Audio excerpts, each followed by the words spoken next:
సంవత్సరాల తరబడి ఎన్ని మందులు వాడినా మీ మోకాల నొప్పులు తగ్గట్లేదా? ప్రాణ పెయిన్ క్లినిక్ లో అత్యాధునిక చికిత్స. Welcome to Suman TV. భారతదేశంలో మహిళలకు వేల కోట్ల రూపాయల సున్నా వడ్డీ రుణాలు, ఉచిత బస్సు ప్రయాణాలు, వేల కోట్ల రూపాయల ప్రోత్సాహకాలు ఇస్తే సరిపోతుందా? ఒక్కసారి మీరు ఆలోచించండి. ఒక్కసారి నేను చేస్తున్న ఈ వీడియో పైన మీరు కామెంట్ చేయండి, చర్చ చేయండి. మహిళలకి మనం ఎంత భద్రత కల్పిస్తున్నాం? భరతమాత, తల్లితో పోల్చుకునే భరతమాత, ఆ భరతమాతకి మనం ఎంత రక్షణనిస్తున్నాం? కలకత్తాలో జరిగిన ఇన్సిడెంట్ చూసాం, అట్లాగే మొన్న మహారాష్ట్రలో జరిగిన ఇన్సిడెంట్ చూసాం. వరుస పెట్టి భారతదేశంలో జరుగుతూనే ఉన్నాయి. తాజాగా ఇవాళ అస్సాంలో జరిగింది. అస్సాంలోని నాగావ్ జిల్లాలో 10వ తరగతి చదువుతున్న ఒక విద్యార్థిని పైన ముగ్గురు దుర్మార్గులు అత్యంత పాశవికంగా అత్యాచారం చేసి చెరువు గట్టున ఆ బాలికను వదిలేసి వెళ్ళిపోయారు. ఇంత దారుణమా? ఏం చేస్తున్నాం మనం? మహిళల పట్ల ఎంత భద్రంగా ఉన్నాం? మహిళలు గొంతెత్తి అరుస్తున్నాం, వింటున్నామా? తెలుసా, తాజా నివేదికల ప్రకారం ఇండియాలో ప్రతిరోజు 106 మంది మహిళల పైన అత్యాచారం జరుగుతుంది. Every day. ఇవాల్టి లెక్క కూడా తీసుకోండి, 106 మంది మహిళల పైన భారతదేశంలో ప్రతిరోజు 106 మంది మహిళల పైన అత్యాచారం, రేప్కు గురవుతున్నారు. ప్రతి 10 మందిలో 4 పిల్లలు ఉన్నారు, మైనర్లు. ఇవాళ జరిగింది అదే అస్సాంలో. 15 ఏళ్ల బాలిక 10వ తరగతి చదువుతోంది.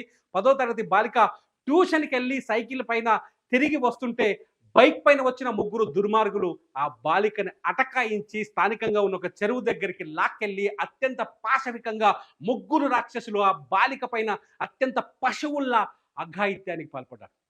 ఇక్కడ ఇంకో బాధాకరమైన విషయం ఏంటో తెలుసా? కోల్కతాలో గడిచిన 11 రోజులుగా కోల్కతాలో జరిగిన డాక్టర్ పైన జరిగిన దుర్మార్గం పైన, దాష్టికం పైన, ఆ దరిద్రం పైన దేశం మొత్తం గొంతెత్తి అరుస్తూ ఉంటే ఈ అమ్మాయి రోజు పేపర్లో చూస్తుంది, టీవీలో చూస్తుంది. ఈ బాలిక తన బంధువుల ఇంట్లో ఉండి చదువుకుంటుందట.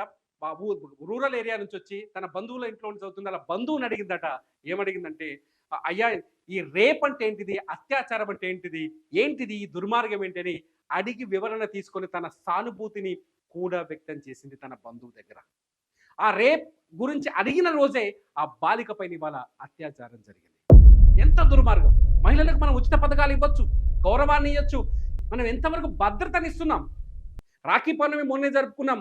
రాఖీ పౌర్ణమి రోజు రక్షగా ఉంటామని రాఖీలు కట్టించుకున్నాం. కానీ రాక్షసుల్లా మనమే ప్రవర్తిస్తున్నాం. విమెన్కి ఎంతవరకు సేఫ్ ఉంది? ఇవాళ అస్సాంలో జరిగిన సంఘటన చూస్తే నిజంగానే బాధేస్తుంది. 10వ తరగతి చదువుకున్న ఒక బాలిక స్కూల్కి వెళ్ళి, ట్యూషన్కి వెళ్ళి తిరిగి వస్తుంటే, సైకిల్ మీద వస్తుంటే పట్టపగలు ఆ బాలిక పైన రేప్ జరిగిందంటే ఎంత భద్రతతో ఉన్నాం మనం? ఎంత రక్షణ కల్పిస్తున్నాం మనం? ఇదేనా? రోజుకు 106 మంది పైన ఈ దేశంలో రేపులు జరుగుతున్నాయి. ఇవాళ డాక్టర్ కాబట్టి, ఒక పెద్ద మెడికల్ కాలేజీలో ఇష్యూ జరిగింది కాబట్టి దేశం మొత్తం నిరసిస్తుంది. ఈ దేశంలో రేపుకు గురవుతున్న 106 మంది, ప్రతిరోజు రేపు అత్యాచారానికి గురవుతున్న 106 మంది పరిస్థితి ఇదే. నరకాన్ని అనుభవిస్తున్నారు. రాక్షసులు జంతువులు లాంటి మానవ మృగాల చేతుల్లో చిక్కి వాళ్ళ రక్తాన్ని తాగుతూ ఉంటే ఏమి చేయలేకపోతున్నారు. ఏం చేద్దాం?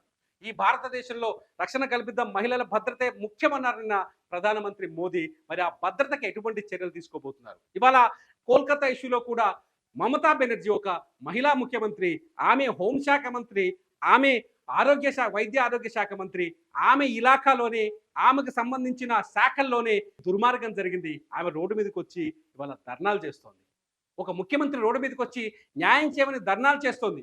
ప్రధానమంత్రికి లేఖలు రాస్తుంది. అంటే గాలికి వదిలేస్తున్నామా? మహిళల భద్రతని మనం గాలికి వదిలేస్తున్నామా? ఒక్కసారి ఆలోచించండి. ఈ చర్చలో మీరు పాల్గొనండి. ఈ దేశంలో మహిళలకి భద్రత ఉందా? మీ ఇంట్లో ఉన్న మహిళకి భద్రత ఉందా? మీ ఊళ్ళో ఉన్న మహిళలకి భద్రత ఉందా? మీ కాలనీలో ఉన్న మహిళలకి భద్రత ఉందా? మీరు ఎంత రక్షణ కల్పిస్తున్నారో, వాళ్ళ పట్ల ఎంత గౌరవంగా ప్రవర్తిస్తున్నారు? ఒక్కసారి ఈ చర్చలో కామెంట్ రూపంలో మీరు పాల్గొనండి. మీ బిజినెస్ ఏదైనా మీ ఊర్లో ప్రమోషన్ చేయాలంటే అది సుమన్ టీవీతోనే సాధ్యం. ఇప్పుడే సంప్రదించండి.